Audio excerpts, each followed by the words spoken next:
Olá pessoal, mais um conteúdo extra começando aqui no nosso canal. Lembrando a você que hoje à noite, às 9 horas da noite, um novo vídeo, um novo tema teológico estreia por aqui. Os vídeos das questões 1 e 2 que eu fiz anteontem, ontem, estão disponíveis também aqui no canal.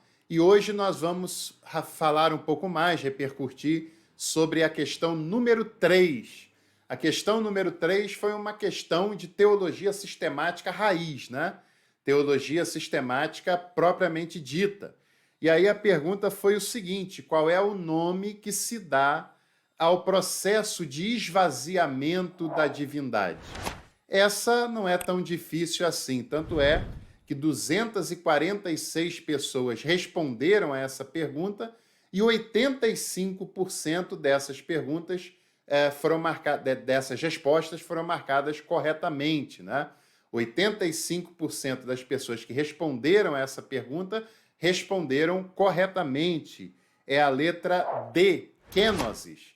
Aliás, é importante a gente falar sobre isso. Muitas vezes eu comento aqui no canal que grande parte da doutrina cristã ela foi desenvolvida pelos concílios da igreja e foi desenvolvida pelos grandes nomes da igreja ao longo da história da teologia. A grande parte da doutrina cristã, especialmente da cristologia, que é o que mais importa, né, não foi desenvolvido pelo texto bíblico em si, pelo Novo Testamento, porque essas questões são a posteriori, né, são os concílios que farão esse diálogo com a cultura, com o conhecimento grego, e que vão aprofundar essas questões através do diálogo com a filosofia, através dos concílios, através das demandas diante das, entre aspas, heresias que aconteciam naquele cenário. É claro que eles usam textos bíblicos, versículos bíblicos, mas doutrinas como kenosis, como trindade e várias outras questões não estão explicitamente no texto bíblico. Não quer dizer que violem o texto bíblico, mas são construções a posteriori, né? Muitas pessoas fazem questão de falar, de recitar versículos bíblicos isolados, sem entender o contexto, sem entender o todo, e não percebem que as principais doutrinas do cristianismo são elaborados a posteriori, como essas aqui que eu falei, né? A resposta correta é kenosis. Kenosis é uma palavra que vem do grego, que significa autoesvaziamento. Claro, é um conceito baseado numa passagem bíblica lá de Filipenses, capítulo 2, do versículo 5 até o versículo 11, que é um hino cristológico, né? Um hino belíssimo, profundo, que todos nós devemos conhecer, né? Sobretudo quando começa dizendo: tende em vós o mesmo sentimento que houve em Cristo Jesus.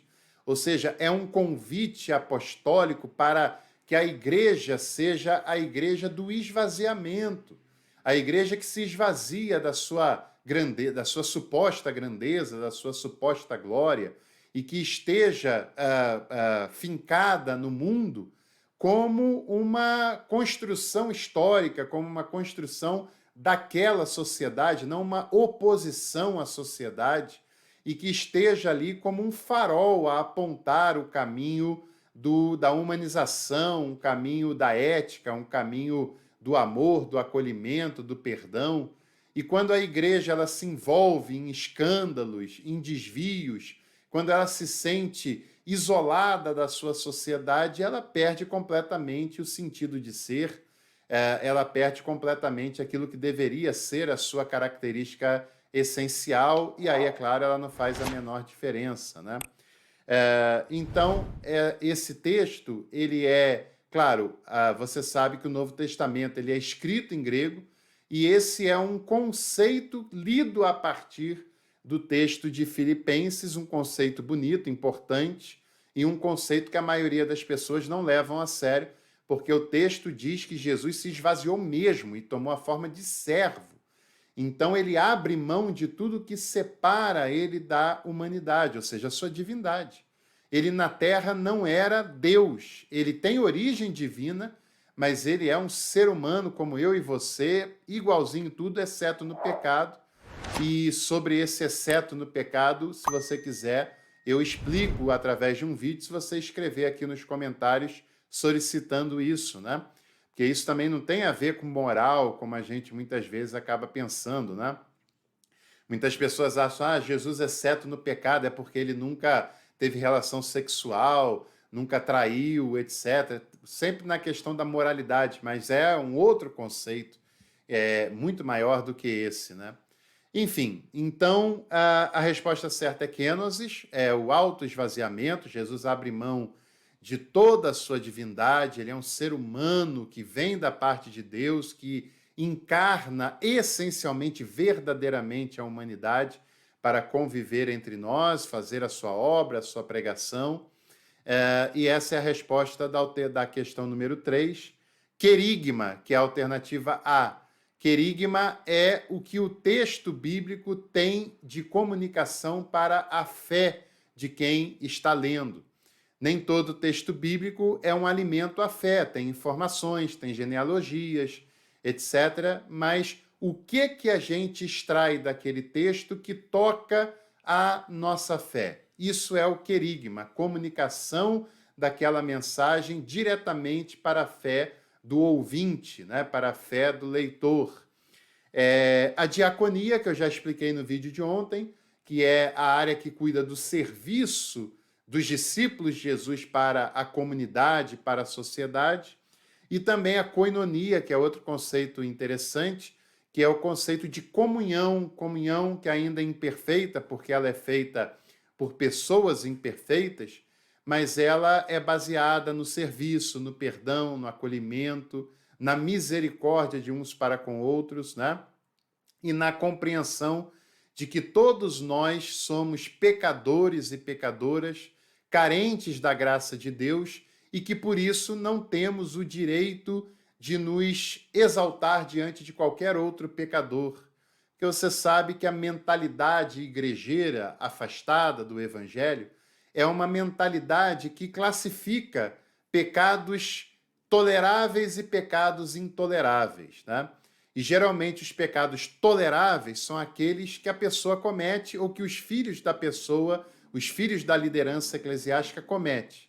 Aí, quando é ele ou a família dele, há uma tolerância em relação a esse pecado.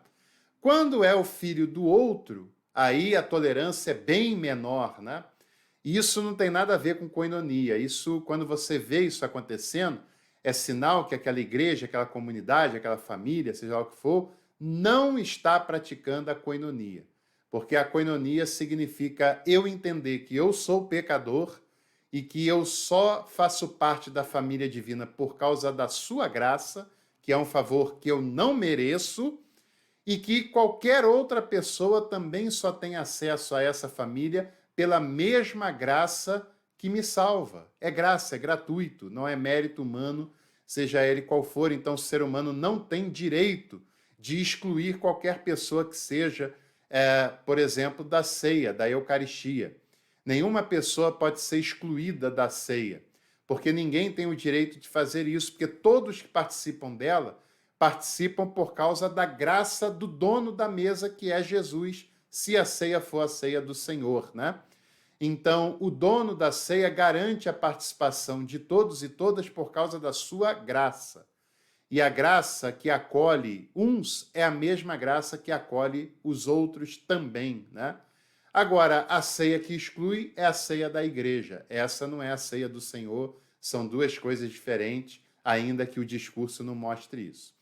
Enfim, questão número 3, o esvaziamento, a resposta certa, letra D, kenosis, e 85% marcou a resposta correta. E correto também é que você se inscreva no canal, ative todas as notificações, deixe seu like nesse conteúdo e o compartilhe também aí nos seus contatos. De noite tem mais conteúdo e amanhã também eu volto com a questão número 4. Até lá!